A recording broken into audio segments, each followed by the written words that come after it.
Am I on? Yeah, and by later on, Norman meant right now. Thanks, Norm. Good morning, everybody. It's so early in the service to start talking and start preaching, but hey, we'll do things a little bit differently today because we've got lots planned and it's just going to be really special. You're going to have to forgive me a little bit today if you have a foot phobia or you don't like to talk about feet very much, because I'm going to do a little bit of talking about feet. And I want us to think about feet on an entirely functional level, just for a minute. So I've done a little bit of research on Google, which means, you know, there's room for argument, but I did find out some very, very interesting facts about feet that I thought that I would share with you first up this morning. So let's have a look at the screens. Here's what we never ever really needed to know about feet. The record for world's largest feet belongs to Matthew McGrory, who wears a US size 28.5 shoes. It's pretty impressive. The average size is a 10.5. So, you know, 28.5. This one, Madeline Albright, holds the world record for the most feet sniffed at 5,600 feet. Who would record that? The average person takes 10,000 steps per day. That's equal to 115,000 miles in a lifetime, enough to circle the world 4 times. And for those of you that need kilometers, it's 185,074 kilometers, okay? The foot accounts for 25% of the bones in the human body. The average woman walks 3 miles more per day than the average male. There are roughly 250,000 sweat glands on a pair of feet. Again, sorry if you have a foot phobia. Sweat glands in the feet produce as much as half a pint of moisture, or 236.5 milliliters of moisture, each day. The pressure on the feet when running can be as much as 4 times the runner's body weight. The afternoon, apparently, is the optimum time to shop for shoes. Mind you, I think any time of the day is fine, because the feet tend to be more swollen then. 9 out of 10 women wear shoes that are too small for them. Ironically, as a result, women experience foot problems 4 times more often than men. Fingernails and toenails grow faster during hot weather, pregnancy, and teenage years. The ancient Romans were the first to construct distinct left and right shoes. Before that, shoes could be worn on either foot. The average foot gets 2 sizes longer when the person stands up. Shoe sizes were devised in England by King Edward II, who declared in 1324 that the diameter of 1 barley corn, 1/3 of an inch, would represent 1 full shoe size. This is still true today. Did you know that's pretty interesting, hey? There are my random Google foot facts. We've just learned everything that we never ever really needed to know about feet. Okay, I'm going to have a small confession moment and tell you about a little tradition that I have in life when I travel. When I travel, I like to think about where I am standing. And every now and then I think to myself, Keira, your feet are here. Your feet are here. You're here. So I look at the ground, and I look at where I'm standing, and I think about the fact that because my feet are on this ground, I am actually there too. Because I am where my feet are, naturally. So a while ago, I decided to start recording this. And I don't have my whole collection here because I didn't want to bore you with thousands of foot photos of myself. But I do have a few that I'm going to share with you. The first one, it's dusty and dirty and about 44 degrees. And I'm sitting outside Hatshepsut's temple in Egypt, so not too far from the Valley of the Kings. And we were meant to be listening to the tour guide. I was too hot, didn't want to know, so I sat down, took a photo of my feet. The next one, this is standing on the banks of the Sea of Galilee. It's very, very stony there, and this is the ceremonial place, apparently, where Jesus, after he was risen from the dead, made breakfast for his disciples. So that's the Sea of Galilee. I was there. These are my feet in Fiji. Ha, that was a good trip. The next one. And these are my feet on the beach at Coromandel, actually at Matarangi. So these are a few places that I've been. Now, as weird as it might seem at this moment when I take these photos, pardon the pun, but it actually really, really grounds me. I really, really know that I am there. It's an acknowledgement of my travel. It's an acknowledgement of where I'm standing. And when I leave, it's a realization or a memory of where I have been.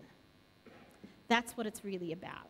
This is where I have been. This is where I have stood. So this morning, I wonder if you'll forgive me, but I'm going to take off my shoes. I have to sit down to do it. They're a little bit awkward. And this might seem weird, but I'm going to take off my shoes. I'm pretty comfortable with the weird. And I'm just going to take a look at my feet. Now, we made sure the temperature was warmer in here today just to accommodate this purpose. And I'm actually going to invite you to do the same. I know that it's weird. Get comfortable with the weird, people.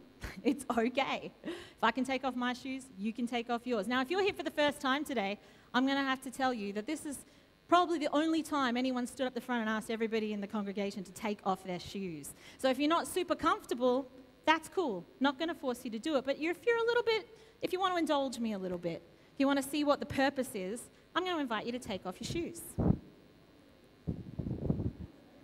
Some of you are thinking, in the summer, that's fine, but this is winter. I haven't done the pedicure. Now, it's not every day we do this in church. I'll just reiterate that. But I'm just going to stand here and have a grounding moment. A moment that says, this is where I am. So I want you to look at your feet and have a grounding moment. This is where you are. Your feet are on the floor of this church, Papatoe Church.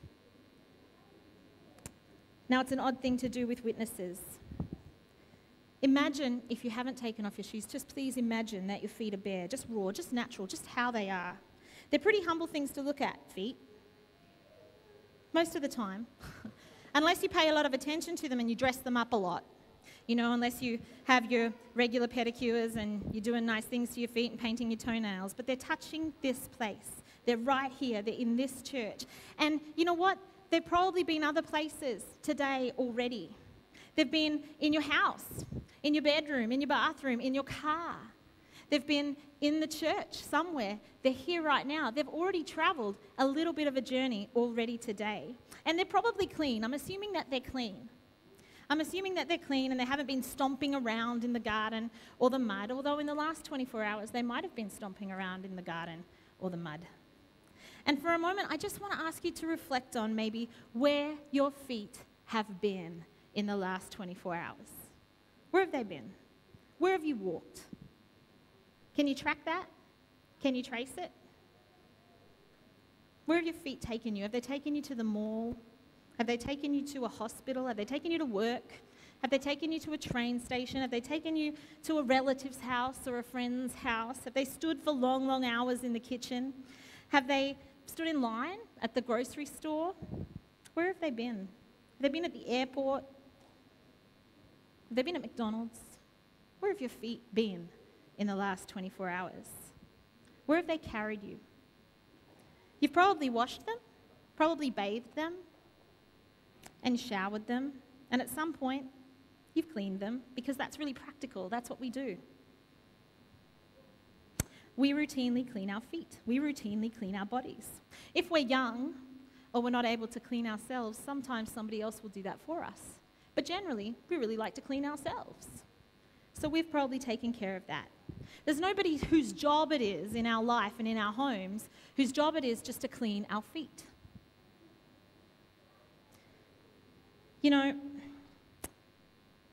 if we were a guest in somebody's house at this time of year, when we arrived, what's the first thing that we'd probably do? They'd open the door, we'd walk in, and we'd probably take off our shoes, right? Because it's impolite. It's impolite to walk mud and dirt into somebody's house. And so we get there and we take off our shoes unless the host very, very kindly says, oh, no, leave them on. We take off our shoes. It's good manners.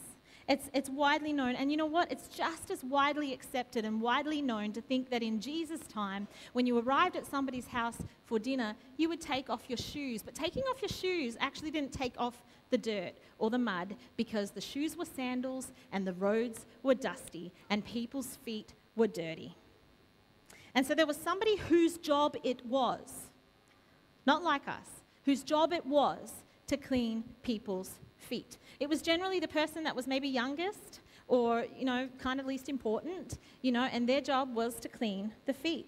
So I would assume a couple of things at this point, and I don't think it's a far stretch. If a servant was doing the job, they were essentially invisible. And so if it was you or I that arrived at their house and it was just kind of custom and good manners for our feet to be cleaned before we ate, it would stand to reason that we could probably sit and have a conversation with the person next to us and just throw our feet in the bowl and just let them do their job and just ignore the thing that was going on. Not so today. They could probably just remain fairly invisible. And not so on the day that we read about. And we're going to read a familiar story today for some of you. But we're going to read it with our feet in mind. Our feet in mind. Mindful of where we've been.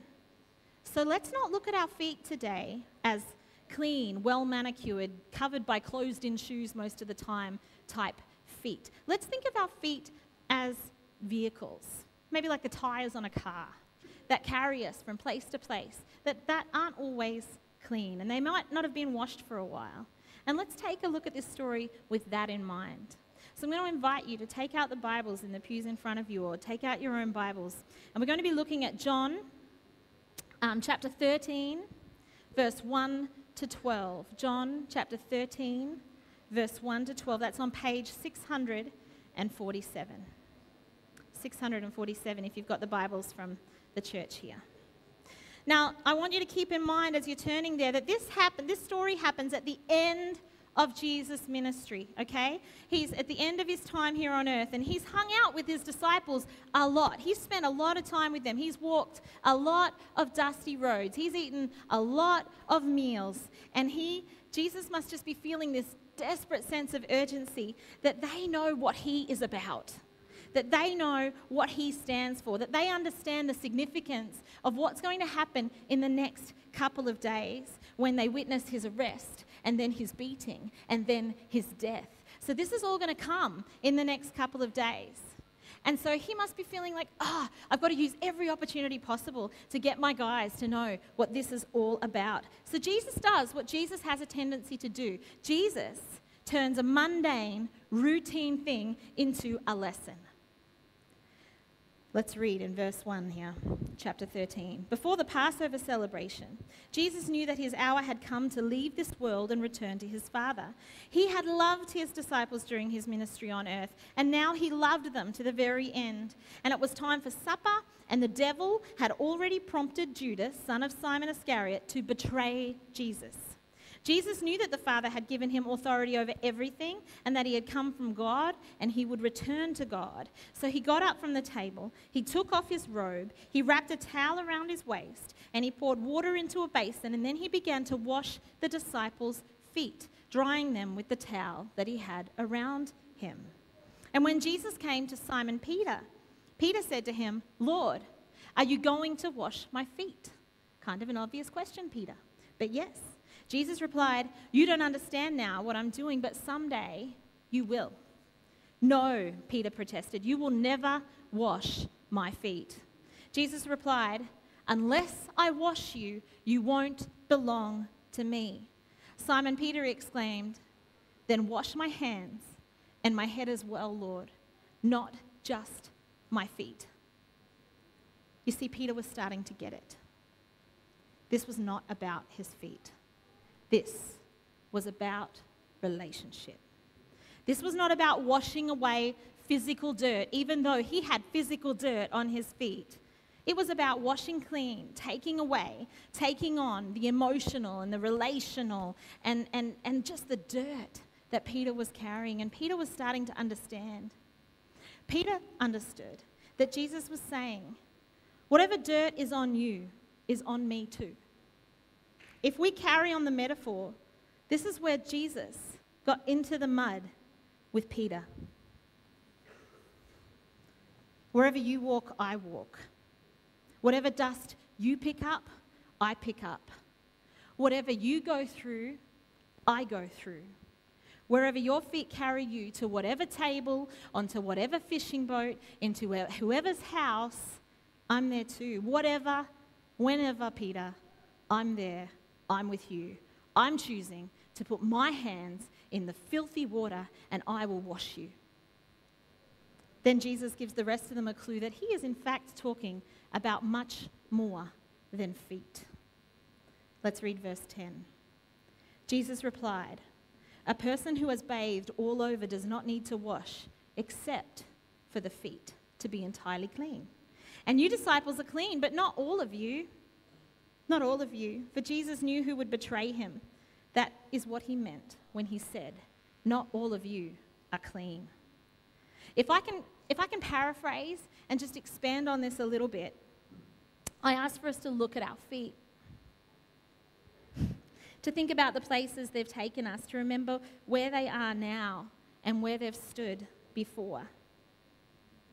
But let's not just think about where our feet have been, not just our feet, because our feet took our entire bodies with them.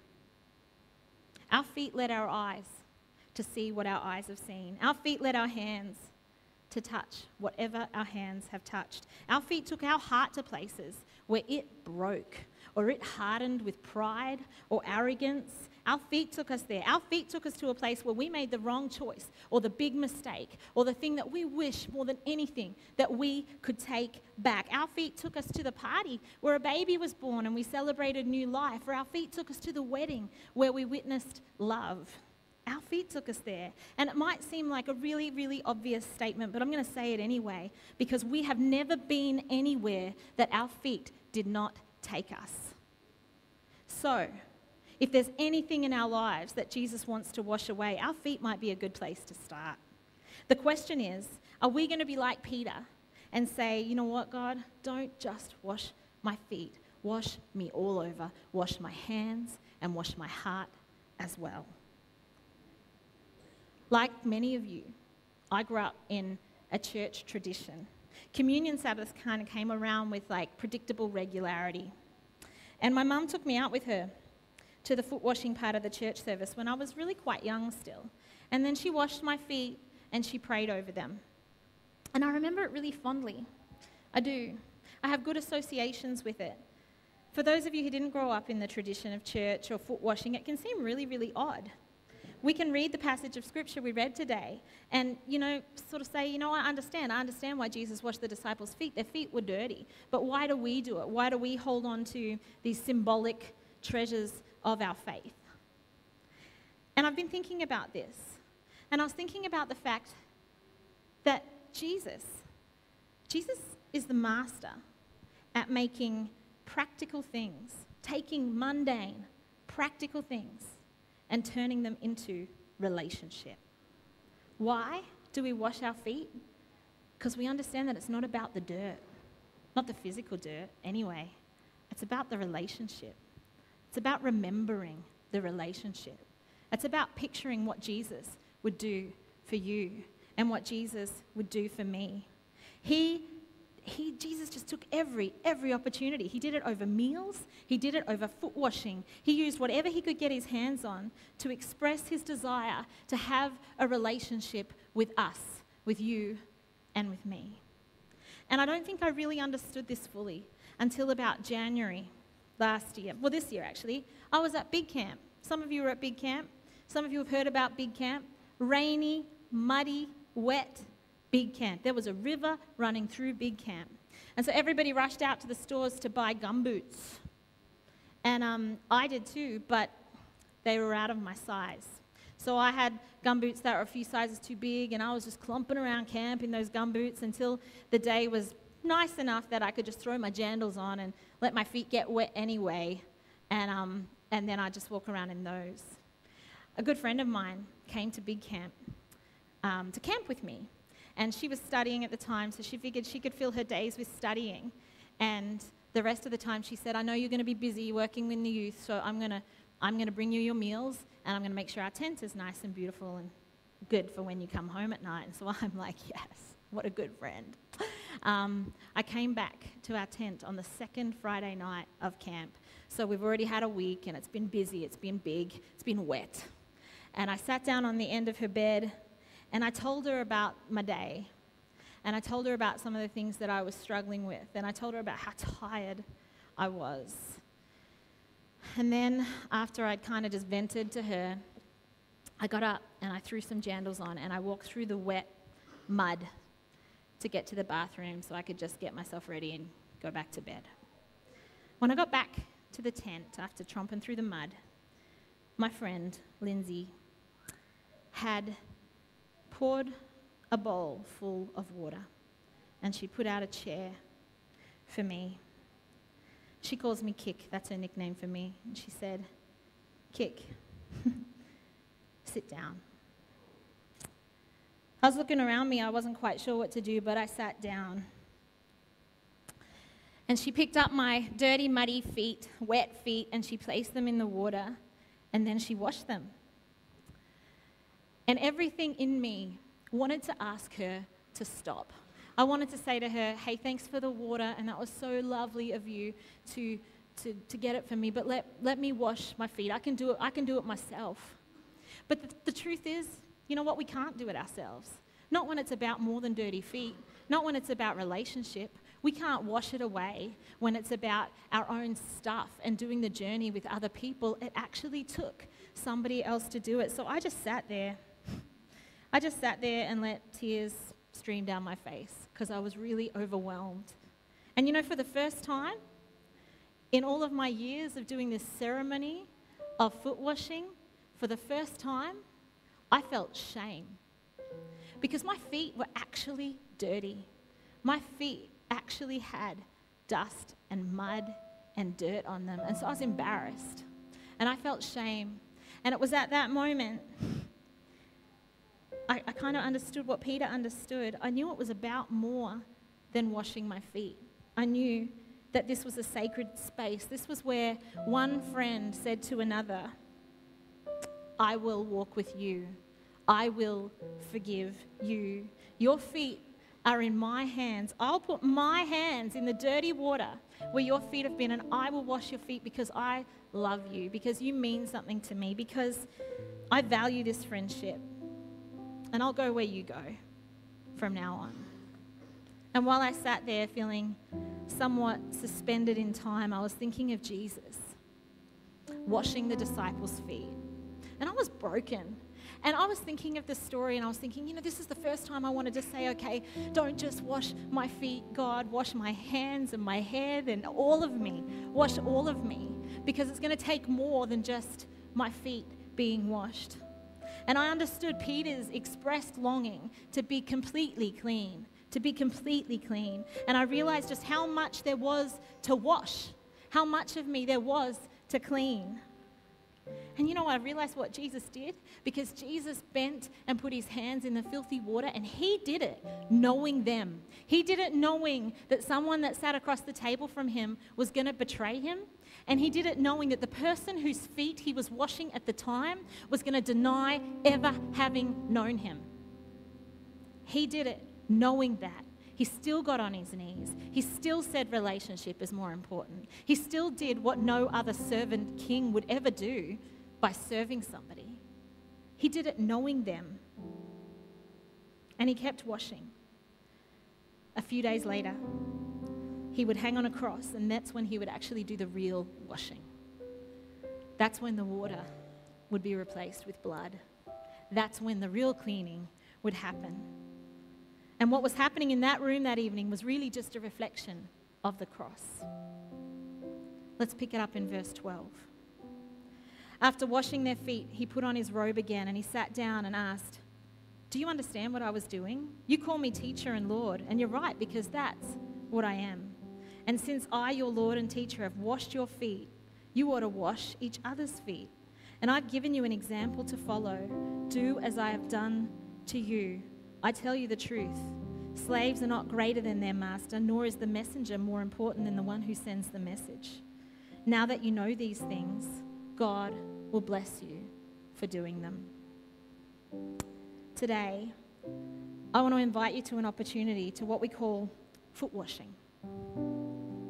And my prayer is that you see it as more than a symbol today, that you see it as more than a ceremony, more than just an action that we go through, more than just a tradition. My prayer is that you see it as a relationship. My prayer is that you see it as Jesus saying, wherever you go, I go.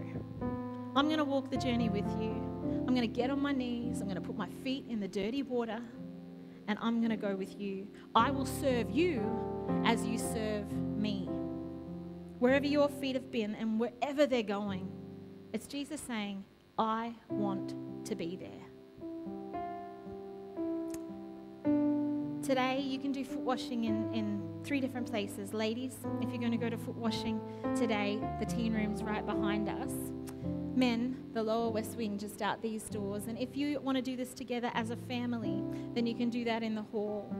I want to say to you that if you're not so convinced that you want to do foot washing today, that's okay. Think about where your feet have been. Stay here in the church because our worship is far from done today. And if you're a kid and you're not going to foot washing with your families, then Mrs. Debbie's going to tell you a story right here in the church. But I just want to ask you a favor. I just want to ask you one thing. Today, as you walk out to foot washing, I'm going to ask you to try really hard not to make light conversation. Try not to take the awkwardness out of it. Try not to think about the fact that, I need to make this better. I just need to talk about superficial things. I actually really want to ask you to just find the person whose feet you're going to wash and pray relationship over that person. Pray that they understand that Jesus did this, that Jesus did the foot washing. And you going through this is really an acknowledgement that Jesus did this for you. So think about the water in the bowl like we think about the water in the baptismal font. Think about it. It's not magic. It is a symbol, but it's a symbol of relationship. It's about washing off the broken places. So if you're feeling compelled and comfortable today, we're just going to invite you to head out to those places to do foot washing and then come and join us back in the church for some more worship.